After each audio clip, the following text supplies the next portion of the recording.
நம்ம என்ன பண்ணுறோம், அந்நியர்களை நம்ம வேலை வாங்குகிறோம். இப்போ தொழிலில் நமக்கு அவங்க உறவினர்கள் கிடையாது, நண்பர்கள் கிடையாது. அதாவது அப்படி இருக்கும்போது அவங்கள நம்ம கீழே வேலை பார்க்குறவங்கள நம்ம வேலை வாங்குகிறோம். நமக்கு மேலே உள்ளவங்க நம்மளை வேலை வாங்குகிறாங்க, திட்டுவாங்க. அது மாதிரி இப்போ போலீஸ்காரங்க பாருங்கள், யாரோ ஒருத்தர் வேறு ஏதோ குற்றம் பண்ணியிருப்பாங்க. அந்த குற்றத்துக்கு இவங்களுக்கும் தொடர்பு கிடையாது, வேறு யாரோ குற்றம் செஞ்சிடும். அந்த போலீஸ்காரங்க அந்த குற்றவாளிகளை விசாரணைங்கிற பேரில் அடிப்பாங்க. இந்த மாதிரி அடிப்பாங்க, அப்புறம் திட்டுவாங்க. ஆனால் அந்த குற்றவாளிகள் செய்த குற்றத்தால் நேரடியாக அந்த காவலர்கள் பாதிக்கப்படவில்லை. பாதிக்கப்பட்டவங்க வேறு யாரோ பாதிக்கப்பட்டிருப்பாங்க. அவங்களுக்காக இந்த காவலர்கள் என்ன பண்ணுவாங்க, இந்த குற்றவாளிகளை அடிப்பாங்க, விசாரணை முறையில் திட்டுவாங்க. அதுமாதிரி ஆசிரியர்கள் மாணவர்களை அடிக்கிறது, அவர் வேலை வாங்கும்போது மேலதிகாரிகள் தனக்கு கீழே உள்ளவங்கள வேலை வாங்குறது, திட்டுறது, சில இடங்களில் அடிக்கிற கூட. இந்த மாதிரி அந்நியர்கள், அதாவது நமக்கு உரிமை இல்லாதவர்களை போய் நம்ம திட்டுறது, அடிக்கிறது, அவமானப்படுத்துறது, இந்த மாதிரியான நடைமுறை இருக்குல்ல. தனக்கு உரிமை இல்லாதவர்களை, இப்போ ஒரு ஆசிரியர் மாணவர்களை அடிக்கிறார் அப்படின்னா அவருக்கு என்ன உரிமையாக இருக்குது? அந்த மாணவர்கள் என்ன அவரோட பிள்ளைகளா? கிடையாது. யாரோட பிள்ளைகளோ படிக்க வர்றாங்க, இவர் போய் அடிக்கிறாரு, அவமானப்படுத்துகிறாரு, திட்டுறாரு. அதுமாதிரி இந்த மாணாக்கர்களும் அந்த மாணவர்களுக்கு, அந்த ஆசிரியர்களுக்கு தொல்லை கொடுக்குறாங்க. ஆசிரியர்களை கோவப்படுத்துகிற மாதிரி நடந்துக்கிறாங்க. அதுமாதிரி குற்றவாளிகளை பிடிக்கிறோம் அப்படின்னு இப்போ காவலர்கள் என்ன பண்ணுறாங்க, குற்றவாளிகளை பிடிச்சி விசாரிக்கிறோம் அப்படின்ற பேரில் அந்த குற்றவாளிகள் ஒன்றும் அந்த காவலர்களோட வீட்டில், போலீஸோட வீட்டில் போய் திருடலை, அல்லது போலீஸ்க்கு எந்த தொந்தரவும் கொடுக்கல. ஆனால் இப்போ பொதுமக்களுக்கு கொடுக்குறாங்க தொந்தரவு. அந்த குற்றவாளிகள் வேறு யாருக்கோ அவங்க ஒரு குற்றம் செஞ்சுருப்பாங்க, அப்போ போலீஸ் ஸ்டேஷனில் போய் புகார் கொடுப்பாங்க. எங்கள் கூட இவர் சண்டை போடுறாரு, அல்லது எங்கள் வீட்டில் திருடிட்டார், இந்த மாதிரி ஒரு ஆள் மேலே எனக்கு சந்தேகமாக இருக்குது அப்படின்னோடனே, அப்படியா உங்கள் வீட்டில் திருடிட்டார், அவரை பிடிங்க அப்படின்னு பிடிச்சி விசாரித்து திட்டுவார், அடிப்பார். உண்மையை சொல்லுங்கள் அப்படின்னு சொல்லி அடிப்பார், திட்டுவார். ஆனால் அந்த போலீஸ்காரங்களுக்கும் அந்த குற்றவாளிக்கும் எந்த தொடர்பும் கிடையாது. போலீஸ்காரங்க வீட்டில் அவர் ஒன்றும் திருடலை. அப்போ யாரோடைய வீட்டில் திருடினாங்க. அப்போ இவர் போய் அடித்து விசாரிக்கிறார் அந்த குற்றவாளியை. அப்போது அந்த போலீஸ்காரங்களுக்கும் அவருக்கும் எந்த உறவும் கிடையாது, உரிமையும் கிடையாது. ஆனால் அவருடைய வேலை அப்படி இருக்குது. அந்த மாதிரி ஒரு வேலை இருக்கிறதுனால அவர் தனக்கு உரிமை இல்லாதவர்களை கூட அடித்து, குற்றவாளி என்கிற பேரில் அடித்து விசாரணை பண்ணி திட்ட வேண்டிய நிலைமை வருதில்ல. இந்த மாதிரி உரிமை இல்லாதவங்கள போய் திட்டுறது, அடிக்கிறது. அப்புறம் மேலதிகாரி தனக்கு கீழே உள்ளவங்ககிட்ட வேலை வாங்குவார். அந்த மேலதிகாரிக்கு தனக்கு கீழே உள்ளவங்க உறவினர்களோ உரிமை உடையவர்களோ கிடையாது. அவங்க வேற ஒரு ஊரில் இருப்பாங்க, இவர் ஆனால் ஒரே இடத்துல வேலை பார்க்குறாங்க. அப்படிங்கிறதுனால இவர் மேலதிகாரிங்கிறதுனால இவர் கீழே உள்ளவங்கள இவர் வேலை வாங்கிட்டு இருப்பார், திட்டுவார். வேலை வாங்குறதே தப்பு, இன்னொருத்தர் வேலை. ஆனால் அந்த மாதிரி வேலை வாங்குறது இதெல்லாம்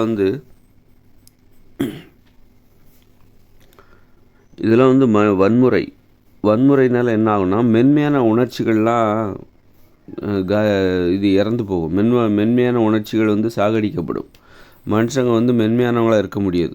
இந்த மாதிரி விஷயத்தில் நீ ஆர்வம் அதிகமாகுது அப்படின்னா நீ மென்மையானவராக இருக்க முடியாது. உங்கள்கிட்ட அன்பு பாசம் என்பது இல்லாமல் போய்விடும். மென்மையாக இருக்கணும் அப்படின்னா என்னென்னா, நமக்கு உரிமை இல்லாதவங்கள போய் நம்ம திட்டவோ வேலை வாங்கவோ கூடாது. உரிமை உள்ளவங்கக்கிட்ட கூட நம்ம கடினமாக வேலை வாங்கக்கூடாது. இப்போ ஒரு தொழிலில் ஒரு மேனேஜர் என்ன பண்ண, தனக்கு கீழே உள்ள வேலை பார்க்குறவங்கள கடினமாக வேலை வாங்குவார். சீக்கிரம் அதை முடிச்சு கொடுங்க அப்படின்னு சொல்லி 8 மணி நேரம் வேலை வாங்குவார். இந்த மாதிரி தனக்கு கீழே உள்ளவங்க, இந்த மாதிரி தனக்கு உரிமை உள்ளவங்கள கூட இவ்வளோ கடினமாக வேலை வாங்கக்கூடாது. அது தொழிலில் இயற்கை விதிமுறை என்னென்னா, தனித்தனியாக வேலை பார்க்கணும். யாரு கீழே இருந்தும் வேலை பார்க்கக்கூடாது, யார் கீழேயும் நீ இருந்து வேலை பார்க்கக்கூடாது, உனக்கு கீழே நீ யாரையும் வச்சுக்கூடாது. நீ தனியாக வேலை பார்க்கணும். அதுதான் தொழிலில் தொழில் தூய்மை. தொழிலில் இயற்கை விதிமுறை அதுதான். ஆனால் மனுஷங்க பிறரை வேலை வாங்குறது, திட்டுறது, வேலை வாங்கும்போது திட்டுறது, அடிக்கிறது, இந்த மாதிரி நடைமுறை இருக்குல்ல. இப்போ பள்ளிக்கூடத்தில் ஆசிரியர்கள் அடிப்பது, உலகம் முழுக்க பள்ளிக்கூடத்தில் ஆசிரியர்கள் அடிக்க தான் செய்கிறாங்க. அடி வாங்காத மாணவர்களே கிடையாது. அப்போ இதெல்லாம் வன்முறை. அடிக்கிறதுக்கு அவருக்கு என்ன உரிமை இருக்குது? அவர் என்ன சொந்தக்காரரா? அந்த பிள்ளைகளின் பெற்றோர்களா அவர்? கிடையாது. ஆனால் அடிக்கிறாங்க. அடித்து தான் அந்த கல்வியை கற்றுக் கொடுக்குறாங்க. இப்படி இந்த மாதிரி நமக்கு உரிமை இல்லாதவர்களை அடிப்பது, திட்டுவது, அது மாதிரி குற்றவாளிகளை போலீஸ்காரங்க வந்து அடிக்கிறது, திட்டுறது, இது எல்லாமே வந்து என்ன ஆகும் அப்படின்னா, மனுஷங்கக்கிட்ட இருக்கிற மென்மையான உணர்ச்சிகளை சாகடிச்சிடும். அன்பு பாசத்தை சாகடிச்சிடும். அன்பை அனுபவிக்க முடியாது. அன்புங்கிறது ஒரு ஃபீலிங்ஸு. அது ஒரு ஃபீலிங்ஸு. அது ஒரு உணர்ச்சிகள். அதை நீங்கள் அனுபவிக்கணும்னா அதுக்கு தகுந்த மாதிரி நீ மாறணும். உனக்கு தகுந்த மாதிரி அது மாறாது. நீ என்றைக்கு எவ்வளோ தான் கரடு முரடாக இருந்தாலும் உனக்கு தகுந்த மாதிரி அன்பு மாற்றிக்காது.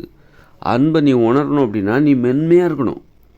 ஒரு ஃபீலிங்ஸ், ஒரு நட்போட, ஒரு நண்பனின் அன்பு, உனது தோழியின் அன்பு, உனது மனைவியின் அன்பு உனக்கு வந்து ஒரு ஒரு மனசில் ஒரு வலியை தரணும். ஒரு அன்பு பாசங்கிறது வந்து உனக்கு ஒரு வலியை தரணும். இது நான் உனக்காக கொண்டு வந்த உணவு, நீ சாப்பிடு அப்படின்னு சொல்லும்போது உனக்கு அந்த அன்பு வந்து, அந்த நண்பனின் அன்பு வந்து உனக்கு வந்து ஒரு மனசில் ஒரு பிசையணும். மனசில் ஒரு வலியை தரணும். உனக்கு கண்ணீர் வரணும். அந்த மாதிரி மென்மையான உணர்ச்சிகள், அந்த மென்மையான மனித உணர்ச்சிகள் என்பது ரொம்ப மென்மையானது. நீ வந்து போய் இப்போ ஒரு ஆசிரியர் மாணவர்கள் அடிக்கிறாருன்னு வைங்க, அப்படி அடிக்கிற வழக்கம், கடுமையாக திட்டுறது, இப்படி அது மாதிரி ஒரு போலீஸ்காரர் வந்து குற்றவாளிகளை அடிக்கிறது, திட்டுறது, அது மாதிரி வந்து பெற்றோர்களே பிள்ளைகளை போட்டு அவமானப்படுத்துகிற மாதிரி அடிக்கிறது, திட்டுறது, இந்த மாதிரியான நடைமுறை இருக்குல்ல, இந்த வன்முறை இருக்குது பார்த்தீங்களா, இது வந்து இந்த அன்புன்னா என்னன்னு தெரியாமல் விடாமல் போயிடும். அன்புன்னா என்ன அப்படின்னு தெரியாமல் போயிடும்.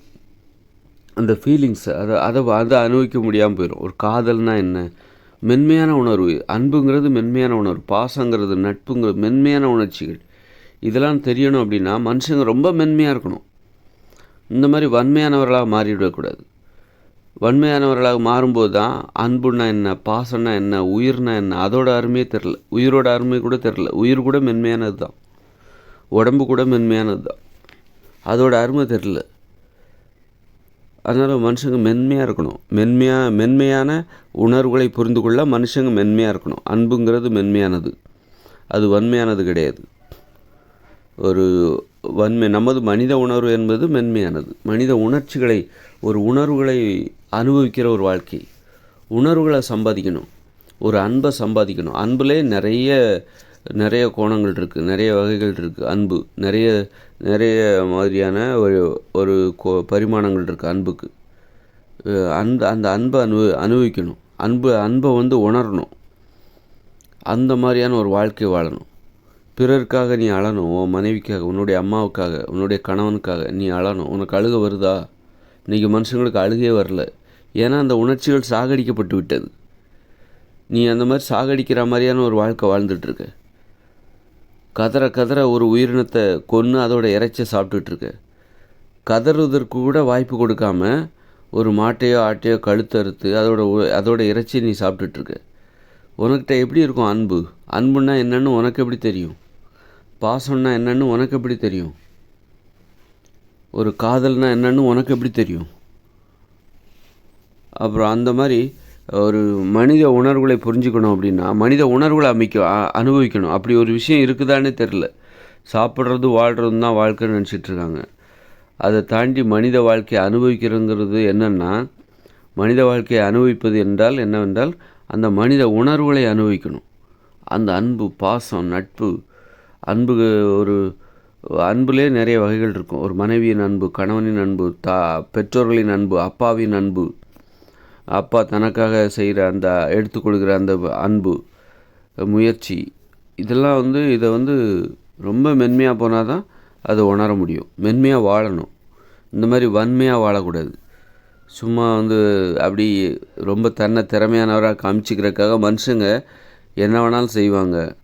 செஞ்சு பணத்தை சம்பாதிக்கணும், ஆடம்பரமாக வாழணும். வன்மையானவர்களாக மாறும்போது அவர்களுக்கு அந்த மென்மையான உணர்ச்சினா என்ன, அன்புனா என்னென்ன, நிறைய பேருக்கு கண்ணீரே வர மாட்டேங்குது. நிறைய பேருக்கு சிரிப்பு வர மாட்டேங்குது, கண்ணீர் வர மாட்டேங்குது, பாசம்னா வர மாட்டேங்குது. அது தெரியல. கண்ணீரும் சிரிப்பும் வெளியே பார்த்துடலாம், ஒருத்தருக்கு வருதா இல்லையான்னு. வெளிப்படையாக நமக்கு தெரியுது. மனுஷங்களுக்கு கண்ணீர் வர மாட்டேங்குது, சிரிப்பு வர மாட்டேங்குது, அதுமாதிரி பேச்சு வர மாட்டேங்குது, பேச மாட்டேங்கிறாங்க, அன்பாக பேச மாட்டேங்கிறாங்க. அளவு ரொம்ப கம்மியாக, ரொம்ப கஞ்சத்தனமாக பேசிக்கிறாங்க. சும்மா சிரிக்க கூட மாட்டேங்கிறாங்க. மனுஷங்களை பார்க்குறவங்க தனியாக இருக்கணும் அப்படின்னு நினைக்கிறாங்க. அந்த மாதிரி அன்புன்னா வரமாட்டேங்குது, அழுகை எப்படி வரமாட்டேங்குதோ, சிரிப்பு எப்படி வரமாட்டேங்குதோ, அது மாதிரி பாசம் வரமாட்டேங்குது. பாசம் ஒரு எல்லாம் எதுவுமே வரமாட்டேங்குது மனுஷங்களுக்கு. உணர்ச்சிகள் எல்லாமே மறத்து போச்சு, கெட்டு போச்சு, செத்து போச்சு. உணர்ச்சிகள் செத்து போன வாழ்க்கை வாழ்ந்துட்டுருக்கும். காதல் வரமாட்டேங்குது, காதல் வரமாட்டேங்குது. அந்த மாதிரி மனுஷங்க வாழ்ந்துட்டுருக்காங்க. அதனால் அந்த உணர்ச்சிகள் வர்ற மாதிரியான ஒரு வாழ்க்கை வாழணும். அதுக்கு தகுந்த மாதிரி நம்ம என்ன பண்ணணும் அப்படின்னா மென்மையாகணும். அதுக்கு தகுந்த மாதிரி அந்த உணர்ச்சிகள் வரணும் அப்படிங்கிறதுக்காக அந்த உணர்ச்சிகளுக்கு நம்ம பணிவாக நடந்துக்கணும். உணர்ச்சிகளுக்கு பணிவாக நான் எப்படி வேணாலும் வாழ்வேன், ஏன் பின்னாடி உணர்ச்சிகள் வரணும். எனக்கு நான் பெரிய பணக்காரரா, கோடீஸ்வரரா, ரொம்ப கண்டிப்பானவரா, போலீஸா, குற்றவாளிகளை சித்திரவதை பண்ணுற ஒரு போலீஸா, மாணவர்களை அடித்து வெளுத்து அவர்களுக்கு கல்வி கற்பிக்கிற ஒரு ஆசிரியராக நான் இருப்பேன். எனது பிள்ளைகளை அடித்து அவமானப்படுத்துகிற ஒரு பெற்றோராக நான் இருப்பேன். கண்டிப்பான ஒரு பெற்றோராக நான் இருப்பேன். அப்படி இருப்பேன். என் பின்னாடி இந்த அப்படி நாம் இருக்கும்போது அப்படி நான் இருக்கும்போது எனக்கு சிரிப்பு வரணும். நான் எப்படி இருந்தாலும் எனக்கு சிரிப்பு வரணும், எனக்கு அழுக வரணும், எனக்கு அன்பு வரணும், பாசம் வரணும். அப்படின்னா அது எப்படி வரும்? வராது. மனுஷங்க எப்படி அது பின்னாடி வருமா? சிரிப்புக்கு பின்னாடி நாம் போகணும், அழுகைக்கு பின்னாடி நாம் போகணும், அன்புக்கு பின்னாடி நாம் போகணும். அன்பு நம்ம பின்னாடி வராது, அழுகை நம்ம பின்னாடி வராது, சிரிப்பு நம்ம பின்னாடி வராது. அது பின்னாடி நாம் போகணும். அதுக்கு தகுந்த மாதிரி நாம் நம்மளை மாற்றிக்கணும். எப்படி வாழ்ந்தால் நமக்கு சிரிப்பு வரும், எப்படி வாழ்ந்தால் நமக்கு அழுகை வரும், எப்படி வாழ்ந்தால் நமக்கு பாசம் வரும், எப்படி வாழ்ந்தால் நமக்கு நன்றி உணர்ச்சி வரும், அதுக்கு தகுந்த மாதிரி நம்ம மாற்றிக்கணும். எப்படி வாழ்ந்தால் நமக்கு ஆரோக்கியம் ஏற்படும். அப்போ ஆரோக்கியத்துக்கு தகுந்த மாதிரி நம்ம மாற்றிக்கணும். நாம் எப்படி வேணாலும் போவோம், நம்ம பின்னாடி ஆரோக்கியம் வராது. அப்போது இந்த ஆரோக்கியத்துக்கு தகுந்த மாதிரி நாம் நம்மளை மாற்றிக்கணும். அன்பிற்கு தகுந்தாற் போன்று, அன்பு கிடைக்கிறதுக்கு தகுந்த மாதிரி நம்ம வாழ்க்கையை நம்ம மாற்றிக்கணும். உன் உடம்பு மேலே நீ செலுத்துறல்ல அன்பு, அதுதான் உண்மையான அன்பு, அடிப்படையான அன்பு. உன்னுடைய உடம்பை நீ நேசி, உன் உடம்புக்கு தகுந்த மாதிரி நீ உன் வாழ்க்கையை மாற்றிக்கோ. உன் உடம்புக்கு ஆரோக்கியத்தை தரும் என்றால் நீ 10 மணி நேரம் தூங்கணும். நீ உன் உடம்புக்கு ஆரோக்கியம்னா டெய்லி 10 மணி நேரம் தூங்கணும். அப்போ தான் உன் உடம்புக்கு ஆரோக்கியம் கிடைக்கும். நீ என்ன பண்ணுற? 6 மணி நேரம், 8 மணி நேரம், 4 மணி நேரம் தான் தூங்கிட்டு இருக்கிற. அப்போ நீ உனது உடம்பின் ஆரோக்கியத்துக்கு தகுந்த மாதிரி நீ ஒன்றை மாற்றிக்கலை. உனக்கு தகுந்த மாதிரி உன் உடம்பு மாறாது. உடம்புக்கு தகுந்த மாதிரி தான் நீ மாறணும். உனக்கு தகுந்த மாதிரிலாம் உடம்பு மாறாது. மாறிச்சுன்னா உடம்புல நோய் வந்துடும். அப்படி மாற்றிக்க முடியாத போது தான் நோய் வருது. நீ உனக்கு தகுந்த மாதிரி உடம்பால் மாற முடியல, அதனால தான் நோய் வருது. அது பெண்களுக்கு தகுந்த மாதிரி தான் ஆண்கள் மாறணும், ஆண்களுக்கு தகுந்த மாதிரி பெண்கள் மாறக்கூடாது. நீ பாட்டுக்கு என்ன பண்ணுற? ஆண்கள் பெண்களை பற்றி கவலையப்படாமல் நீ முன்னேறது தான் பார்த்துக்கிட்டு இருக்கிற. நீ முன்னேறணும், ஆடம்பரமாக வாழணும், பெண்களை வச்சு அனுபவிக்கணும் அப்படிங்கிற நினப்பில் தான் நீ வாழ்ந்துட்டுருக்க. பெண்களை சோம்பேறியாய், பெண்களுக்கு மரியாதை தேவையில்லை, பெண்களுக்கு சுயமரியாதை தேவையில்லை, பெண்களும் உழைக்கணும். அப்போது இங்கே உள்ள வேலைகளில் பெண்களால் செய்ய முடியல, அவ்வளோ கடினமானதாக இருக்குது. இந்த இயந்திர அறிவியல் உள்ள வேலைகளில் பெண்களால் செய்ய முடியல. லாரி ஓட்ட முடியுமா? கோடிக்கணக்கான லாரி இருக்குது, எல்லா லாரியும் ஆண்கள் தான் ஓட்ட முடியும். கோடிக்கணக்கான பஸ் இருக்குது, இந்த பஸ்ஸை பெண்கள் ஓட்ட முடியுமா? யாரோ ஒருத்தர் வேணால் ஓட்டிக்கலாம், நாங்கள் எங்களாலேயும் முடியும்னு சொல்லிட்டு ஒருத்தர் நிரூபிக்கிறதுக்காக ஓட்டிக்கலாமே தவிர எல்லாராலையும் ஓட்ட முடியுமா? எல்லாராலையும் பஸ் ஓட்ட முடியுமா? அப்போ இந்த உலகத்தில் உள்ள பெரும்பாலான வேலைகளை பெண்களால் செய்ய முடியாது. அப்படின்னா பெண்களுக்கு சுயமரியாதை எல்லாம் போயிடும். அதனால தான் பெண்கள் வீட்டில் ஒதுங்கிட்டாங்க, வீட்டில் உட்காந்துட்டாங்க. பாதி பேர் வீட்டிலே உட்காந்துட்டாங்க, எங்களால் முடியாது அப்படின்னு சொல்லி வீட்டிலே உட்காந்துட்டாங்க. அப்போ இந்த உலகத்தில் ஆண்கள் தான் வேலை பார்க்குறாங்க, ஆண்களுக்கு தான் மரியாதை, ஆண்களுக்கு தான் புகழ். அப்போ பெண்களுக்கு தேவை இல்லையா? பெண்கள்லாம் பிச்சைக்காரங்க மாதிரி வீட்டில் உட்காந்துக்கிறாங்க. பிச்சைக்காரங்களா அவங்க? அப்போ நீ பெண்களை பற்றி கவலையே இல்லை. அப்போ பெண்களும் வேலை பார்க்கணும். அப்படின்னா பெண்களுக்கு தகுந்த மாதிரி இந்த உலகத்தை எளிமையாக மாற்றணும். பெண்களாலையும் முடியும், பெண்களால் முடியாது எதுவுமே இல்லை அப்படிங்கிறதுக்கு தகுந்த மாதிரி இந்த உலகத்தை தான் மாற்றணுமே தவிர பெண்கள் மாற்றிக்கக்கூடாது, பெண்கள் தங்களை மாற்றிக்கக்கூடாது. இந்த உலகத்துக்கு தகுந்த மாதிரி பெண்களால் மாற முடியாது. பெண்கள் எல்லாருமே இந்த உலகத்துக்கு தகுந்த மாதிரி பெண்கள் மாறணுன்னா பெண்கள் எல்லாரும் போய் லாரி ஓட்ட முடியுமா? முடியாது. அது மாதிரி பஸ் ஓட்ட முடியுமா? முடியாது. எல்லாராலையும் முடியுமா? முடியாது. யாராவது ஒருத்தர் என்னாலையும் முடியும்னு வேணால், பெண்களாலையும் முடியும் வேணால் நிரூபிக்கிறதுக்காக ஒரு கண்காட்சி மாதிரி ஒரு முயற்சி மாதிரி அது அப்படி தான் முடியுமே தவிர எல்லாராலையும் முடியாது. இந்த கனரக தொழிற்சாலைகள்லாம் இருக்குல்ல, அங்கெல்லாம் வேலை பார்க்குறாங்க. ஆண்கள் தான் வேலை பார்ப்பாங்க, பெண்களாக வேலை பார்ப்பாங்க. அப்போது வந்து வேலை பார்க்குறவங்களுக்கு தான் மரியாதை, புகழ் எல்லாமே. அப்போ பெண்கள் வந்து பாதி பேர் வீட்டில் உட்காந்துருக்காங்க. அவங்களுக்கு வந்து சுயமரியாதை இல்லை, வீட்டில் அவமானம், அவங்களுக்கு மரியாதை கிடையாது. அப்படின்னா நீ வந்து பெண்களை பற்றி கவலையே படாமல் ஒரு முன்னேற்றத்தை ஏற்படுத்திக்கிட்டு போயிட்டே இருக்க.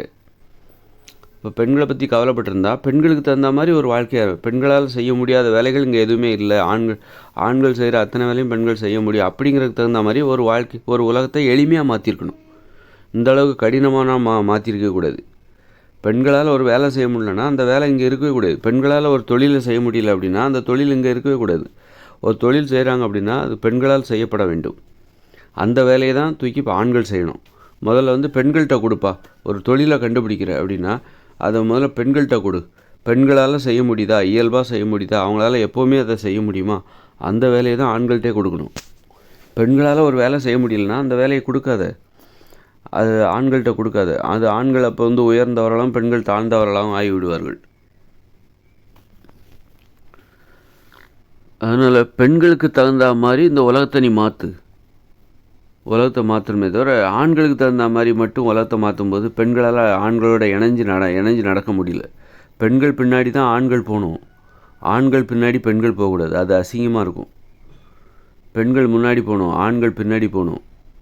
ஆனால் இந்த உலகத்தில் பார்த்திங்கன்னா ஆண்கள் தான் முன்னாடி போகிறான், பெண்களால் பின்னாடி போகக்கூட முடியல. வீட்டிலே உட்காந்துக்கிறாங்க. நீ போப்பா, என்னால் முடியலை, என்னாலலாம் அந்த தொழில் செய்ய முடியல, நான் வீட்டிலே உட்காந்துக்கிறேன், ரொம்ப கஷ்டமாக இருக்குது, உன் பின்னாடி என்னால் வர முடியலப்பா, நீயே போயிட்டு வா, போடா ரசா, நீயே போய் எல்லாத்தையும் அனுபவிச்சிக்கோ, மரியாதை புகழ் எல்லாமே உனக்கு மட்டுமே இருக்கட்டும், எங்களுக்கெல்லாம் ஒன்றும் தேவையில்லப்பா, இந்த உலகத்தில் எங்களாலலாம் ஒன்றும் முடியாது அப்படின்னு சொல்லி நிறைய பெண்கள் வீட்டில் உட்காந்துக்கிற காரணம் அது.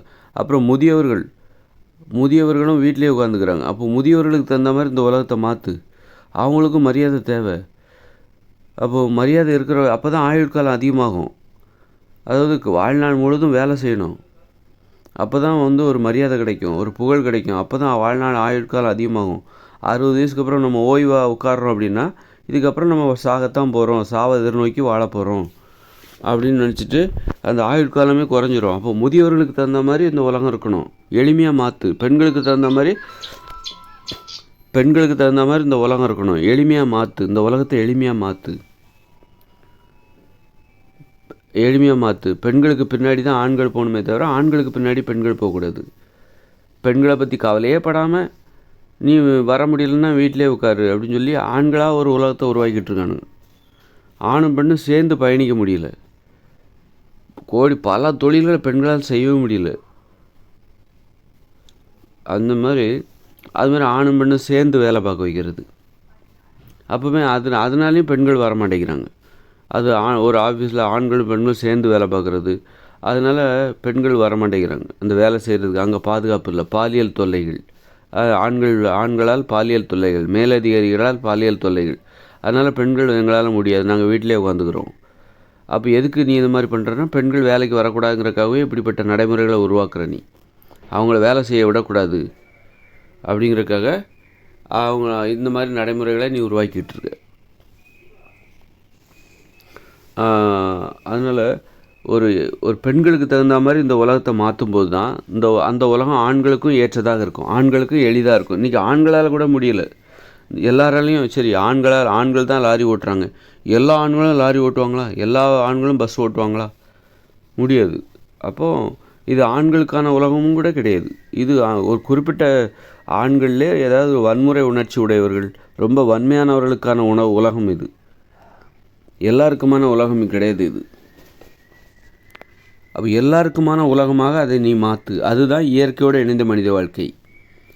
இயற்கையோடு இணைஞ்ச மனுஷ வாழ்க்கையில் வந்து அது எல்லாருக்குமான உலகம், அது பெண்களுக்கான உலகம். இது பெண்கள் தான் அங்கே ஆதிக்கம் செலுத்துவார்கள், பெண்கள் தான் அதை அது அந்த அளவுக்கு எளிமையானது தான். எளிமையாக இருந்தால் தான் பெண்கள் அதை ஏற்றுப்பாங்க. பெண்கள் எளிமையானவர்கள், மென்மையாக இருந்தால் தான் அதை பெண்கள் ஏற்றுக்கொள்வார்கள். பெண்கள் மென்மையானவர்கள். இப்போ இயற்கையோடு இணைந்த மனித வாழ்க்கை இருக்குல்ல, 2040 அப்புறம் இந்த உலகம் இருக்குது பாருங்கள், வன்மையானவர்களின் உலகம், வன்முறை உலகம் இருக்குல்ல, தற்போதைய இயந்திர அறிவியல் உலகம் செயலிழந்து போயிடும். அதன் பிறகு இப்போ மென்மையானவர்களின் உலகம் உருவாக போகுது. இயற்கையோடு இணைந்த மனித வாழ்க்கை மனித உலகம் என்பது மென்மையானவர்களுடைய உலகம் அது. இது வந்து வன்மையானவர்களின் உலகம். இது இப்போ நம்ம வாழ்ந்துட்டு இருக்க உலகம் என்பது வன்மையானவர்களின் உலகம். அதனால் இந்த உலகம் வந்து இது வந்து ஆண்களுக்கும் சரி, ஆண்களுக்கும் கூட பொதுவானது கிடையாது. இது வன்மையானவர், ஆண்களில் கூட மென்மையானவங்க இருக்காங்க, அவங்களுக்கு இந்த உலகம் ஏற்றது கிடையாது. அப்போ இது யாருக்கான உலகம் அப்படின்னா வன்மையானவர்களின் உலகம் இது, வன்முறையாளர்களின் உலகம் இது. அவங்க பின்னாடி இப்போ மென்மையானவர்கள்லாம் போக வேண்டியிருக்கு, அவங்க பின்னாடி போக வேண்டியிருக்கு. வன்மையானவர்கள் பின்னாடி மென்மையானவர்களும் போக வேண்டிய அவசியம். ரொம்ப மோசமான உலகம் இது. அதனால் மென்மையானவர்களுக்கான உலகத்தை உருவாக்குங்க, பெண்களுக்கான உலகத்தை உருவாக்குங்க, முதியோர்களுக்கான ஒரு உலகத்தை உருவாக்குங்க. முதியோர்களும் வேலை பார்க்கணும், கடைசி வரைக்கும் வேலை பார்க்கணும். ஏன்னா வேலை பார்த்தா தான் சுயமரியாதை கிடைக்கும், புகழ் கிடைக்கும். புகழ் எல்லாத்துக்குமே தேவை, முதியோர்களுக்கும் தேவை. அப்போ முதுமையிலே நீ புகழோடு வாழும்போது தான் உனக்கு ஆயுள் காலம் அதிகரிக்கும். நீ 60 வயசில் ஓய்வு பெற்றுட்டா உன்னுடைய ஆயுள் காலம் குறைஞ்சி 70-75 வயசில் செத்து போயிடுவேன். 100 வயசு 120 வயசு வரைக்கும் வாழணுன்னா நீ வாழ்நாள் முழுதும் உழைச்சிக்கிட்டே இருக்கணும். உன்னால் நடக்க முடிகிற வரைக்கும் உழைக்கணும். அதுக்கு சாதகமான ஒரு உலகத்தை உருவாக்கணும். அந்த உலகம் தான் இயற்கையோடு இணைஞ்ச மனுஷ வாழ்க்கை. அந்த வாழ்க்கையில் வேறு வழியே இல்லை, நீ வாழ்நாள் முழுதும் உழைச்சி தான் ஆகணும். உழைக்கிறதுக்கு தகுந்த மாதிரி எங்கள் தொழிலும் மென்மையானதாக மாறிவிடும். வாழ்நாள் முழுதும் நம்ம தொழிலை பண்ணணும் அப்படின்னா நாம் செய்கிற தொழிலை எளிமையாக மாற்றணும், மென்மையாக மாற்றணும். இங்கே வந்து தொழில் எல்லாம் கடினமாக இருக்கும், வன்மையாக இருக்கும். அந்த தொழிலுக்கு தகுந்த மாதிரி நம்ம மாற முடியாது. நாம் வாழ்நாள் முழுதும் செய்யணும். சின்ன குழந்தைகள் கூட செய்யணும் தொழிலை, சின்ன குழந்தைகள் கூட தொழிலை செய்யணும், முதியவர்கள் கூட தொழிலை செய்யணும். ஒரு தொழிலை செய்யணும் அப்படின்னா தொழிலை தான் நம்ம மாற்றணும். தொழிலை மென்மையானதாக மாற்றணும், எளிமையானதாக நம்ம மாற்றணும். அப்போ அந்த தொழில் தான் விவசாயம். அதுவும் விவசாயத்தில் கடினமான விவசாயம் இருக்குது, எளிதான விவசாயம் இருக்குது. கடினமான விவசாயம்னா என்னென்னா பிறருக்கு தேவையான உணவுகளை உற்பத்தி செய்வது கடினமான விவசாயம். இன்றைக்கி விவசாயிகள்லாம் அதான் பண்ணுறாங்க, உற்பத்தி பண்ணி அதை வந்து மார்க்கெட்டுக்கு கொண்டு வந்து வியாபாரம் பண்ணுறாங்க. பிறர் சார்பு விவசாயம் அது. பிறருக்காக உணவுகளை உற்பத்தி செய்வது கடினமான விவசாயம். தனக்காக மட்டுமே உணவை உற்பத்தி செய்யணும், அதை பிறரோடு பகிர்ந்து உண்பது என்பது வேறு. நண்பர்களோடு, உறவினர்களோடு, குடும்பத்தினரோடு பகிர்ந்து உண்ணணும். தனக்காக உற்பத்தி செய்யப்பட்ட உணவை நண்பர்களோடு, உறவினர்களோடு பகிர்ந்து உண்ணணும். அப்போ எளிதான விவசாயம்னா தனக்காக உணவை உற்பத்தி செய்வது தான் எளிதான விவசாயம். பிறருக்கு தேவையான உணவை உற்பத்தி செய்வது கடினமான விவசாயம். விவசாயம் எப்போ கஷ்டமாக மாறி போச்சுன்னா பிறருக்கு தேவையான உணவை, பிறருக்கு என்ன தேவை, அவங்களுக்கு என்ன பிடிக்கும், அதை அவர் உற்பத்தி பண்ணிகிட்டு இருப்பார். அவருக்கு என்ன அந்த மாதிரி பிறருடைய தேவை, பிறரை பற்றியே புரிஞ்சுக்கிறது, தன்னை பற்றி புரிஞ்சிக்காமல், தனக்கு என்ன தேவைன்னு புரிஞ்சிக்காமல் பிறருடைய தேவை பற்றியே யோசிக்கிற வாழ்க்கை முறை தான் இந்த உலகம். பிறருக்கு என்ன தேவை, தனக்கு என்ன தேவைன்னு புரிஞ்சிக்காமல் பிறருக்கு என்ன தேவை. அப்போ தொழிலை எளிதாக மாற்றணும், மென்மையாக மாற்றணும். தொழில் எப்போ மென்மையாக மாறும்னா தற்சார்பு வாழ்க்கை முறை, தனக்கு தேவையான உணவை உற்பத்தி பண்ணுவது. விவசாயம்தான் எளிதான தொழில். அந்த விவசாயத்துலேயும் கடினமான தொழில், எளிதான தொழில் இருக்குது. எளிதான தொழில்னால் தனக்கு தேவையான உணவை மட்டுமே உற்பத்தி பண்ணணும். பிறருக்கு தேவையான உணவை உற்பத்தி பண்ணுறது கடினமான விவசாயம். அப்போது தனக்கு தேவையான உணவை உற்பத்தி பண்ணுகிற அந்த விவசாயத்தை பண்ணும்போது தான் தொழில் என்பது மனுஷங்களுக்கு தகுந்த மாதிரி மாறுது. இல்லைன்னா அதே தொழில் மனுஷங்களுக்கு எதிராக மாறிடும். இன்றைக்கி பாருங்கள், இன்றைக்கி வேலை பார்க்குறதுக்கே நிறைய பேருக்கு பிடிக்கல, வீட்டிலே உட்காந்துடலாம், அந்த அளவுக்கு கடினமாக இருக்குது, எரிச்சலாக இருக்குது, வெறுப்பாக இருக்குது. 8 மணி நேரம் 10 மணி நேரம் ஒரு விடுமுறை கிடைக்காதா அப்படிங்கிற ஆசை தான் வருது. பிடிக்காத வேலைகளை தான் மக்கள் நிறைய பேர் பிடிச்ச வேலையை செஞ்சுட்டு இருந்தால் அதை கண்டிப்பாக ஆர்வமாக பண்ணுவாங்க. பிடிச்ச வேலையை பண்ணால் அது பிடிக்காத வேலை. ஆனால் பிடிச்ச வேலையும் சரி, பிடிச்ச வேலை கூட அது கடினமாக இருக்கக்கூடாது. தினசரி 3 மணி நேரம் தான் அந்த தொழிலை செய்யணும். தொழிலுங்கிறது செயற்கையானது. பிற உயிரினங்கள் என்ன தொழிலாக பண்ணிகிட்ருக்குது? பிற உயிரினங்கள்லாம் தொழில் செய்தா? இல்லை, மனுஷங்க தான் தொழில் செஞ்சு விவசாயம் பண்ணி வாழ்கிறாங்க. அப்படின்னா அப்போது அதையே நீ ஏன் 8 மணி நேரம் செஞ்சிட்ருக்க? பிற உயிரினங்கள் செய்யாத ஒரு வேலை, இயற்கையானது கிடையாது. தொழிலுங்கிறது அது ஒரு 3 மணி நேரம் செஞ்சால் போதும். ஏன்னா அது ஒன்றும் இயற்கையானது கிடையாது, செயற்கையானது. அது பிற உயிரினங்கள் தொழில் செய்கிறதில்ல, போய் நேரடியாக உணவை தேடி சாப்பிடுது. அது ரொம்ப எளிதாக இருக்குது அதுக்கு. ஆனால் மனுஷங்க விவசாயம் பண்ணி உணவை சேகரித்து சேமித்து வச்சு பதப்படுத்தி வாழ்நாள் முழுதும் வருடந்தோறும் தினசரி உணவு தேவையை உறுதி செய்கிறான். உணவு கிடைக்குங்கிற உத்தரவாதத்தை ஏற்படுத்துகிறான். அதுக்காக விவசாயம் பண்ணுறான். அப்படி இருக்கும்போது அந்த செயற்கையானது தான். செயற்கையானதுனாலும் நமக்கு நிறைய பாதுகாப்பு கிடைக்கிது தான். அது செயற்கையானது என்பதால் அந்த விவசாயம் தொழில் என்பது நம்ம செய்கிறோம்ல விவசாயம், அது செயற்கையானது என்பதால் அதையே நீ ஒரு அளவோடு வச்சுக்கோ. 3 மணி நேரம் வச்சுக்கோ. இல்லைன்னா அதுவே அளவுக்கு அதிகமாக போச்சுன்னா வெறுப்பு ஏற்படும். அந்த தொழிலே நமக்கு வெறுப்பு ஏற்படும். அதனால் நமக்கு நிறைய நன்மைகள் ஏற்பட்டாலும் அந்த தொழில் மீது நமக்கு வெறுப்பு ஏற்படும். தொழில் செய்கிற முறை மீது வெறுப்பு ஏற்படும். அதனால் 3 மணி நேரம் தான் தொழில் செய்யணும். நம்ம இயற்கையோடு இணைந்த மனித வாழ்க்கையில் 2040 அப்புறம் வரதில்ல, அதில் 3 மணி நேரம் தான் தொழில். காலைல 7 மணிலேருந்து காலையில் 10 மணி வரைக்கும். அதுக்கப்புறம் விடுவேன். அதுக்கப்புறம் லீவு. ஜாலியாக இருக்கலாம். அது சூப்பராக இருக்கலாம். சந்தோஷம். எவ்வளோ அருமையாக இருக்குது. காலைல 7 மணிக்கு வேலைக்கு போகிறது, 10 மணிக்கு வீட்டுக்கு வந்துடுறது. அதுக்கப்புறம் நீ ஜாலியாக இரு, படுத்து தூங்கி, என்ன வேணாலும் பண்ணு. ஆடு, விளையாடு, ஓடு, கிணத்துல குழி. எவ்வளோ அருமையாக இருக்குது பாருங்கள். இதைத்தான் மனுஷங்க எதிர்பார்க்குறாங்க. சும்மா 8 மணி நேரம் வேலை பார்க்குறது, 10 மணி நேரம் வேலை பார்க்குறது, 18 மணி நேரம் வேலை பார்க்குறது, இதெல்லாம் மனுஷங்க எதிர்பார்க்கவே இல்லை. இது வெறுப்பு. இந்த தொழில் மனுஷங்களுக்கு தகுந்த மாதிரி இல்லை. இந்த தொழிலுக்கு தகுந்த மாதிரி தான் நம்மளை மாற்றிக்கணும். அதனால தான் முதியவர்கள்லாம் ஏன் பெரும்பாலும் வீட்டில் இருந்துக்கிறாங்க, பெண்கள் நிறைய பேர் வீட்டில் இருந்துக்கிறாங்க. காரணம் இந்த தொழில் ரொம்ப வன்மையாக இருக்குது. அதனால தான் நிறைய பேர் பின்வாங்கிட்டாங்க. அதனால் மனுஷங்களுக்கு தகுந்த மாதிரி மனித வாழ்க்கை முறையை மாற்றணும். இந்த மனித வாழ்க்கை முறையை ஒரு கடினமாக வச்சுக்கிட்டு அதுக்கு தகுந்த மாதிரி மனுஷங்களை மாற்றணும்னு கட்டாயப்படுத்தக்கூடாது. மனுஷங்களுக்கு தகுந்த மாதிரி தான் ஒரு மனித வாழ்க்கை முறையை உருவாக்கணுமே தவிர ஒரு கடினமான வாழ்க்கை முறை, வாழவே முடியாத ஒரு வாழ்க்கை முறையை உருவாக்கிட்டு உன்னால் முடியாதது எதுவுமே இல்லை, மனுஷங்களால் முடியாது எதுவும் கிடையாது, உன்னால் முடியும்ப்பா, மனுஷங்களால் முடியாது எதுவும் இல்லைப்பா அப்படிங்கிறது. போடா லூசு பயலுடா. அதாவது வாழவே முடியாத ஒரு வாழ்க்கை முறையை உருவாக்கி வச்சுருக்கானுங்க பைத்தியக்கார பசங்க. அப்புறம் அந்த வாழ்க்கை முறையை என்ன பண்ணுறானுங்க, உன்னால் முடியும், போராடு, முடியாது எதுவும் இல்லை, உன்னால் சாதிக்க முடியாது எதுவும் இல்லை, முயற்சி பண்ணு, போராடு, போராடி மடிவதே மேல் அப்படின்னு சொல்லிட்டு உசுப்பேத்துறது. அது கிளப்பி அப்படி உற்சாகம் கொடுக்குறாங்களாம், ஊக்கம் கொடுக்குறாங்களாம். என்னால் முடியும், எனக்கு தெரியும், என்னால் முடிகிற மாதிரியா இருக்குது, நான் ஒரு மென்மையான ஆள், நான் சாதாரணமான ஆள், என் தலையில் ஏன் இவ்வளோ பெரிய மூட்டையை தூக்கி வைக்கிற, உன்னால் முடியும் அப்படின்ட்டு. என்னால் முடியும், ஆனால் என்னால் இவ்வளோ இதெல்லாம் முடியாது, என்னால் எளிமையான விஷயத்தை தான் முடியும். எளிமையான விஷயங்களால் தான் எளிமையான விஷயமா இருந்தால் அது என்னால் முடியும். நீ கடினமான விஷயத்தை உருவாக்கி வச்சுருக்க, அது எப்படி என்னால் முடியும்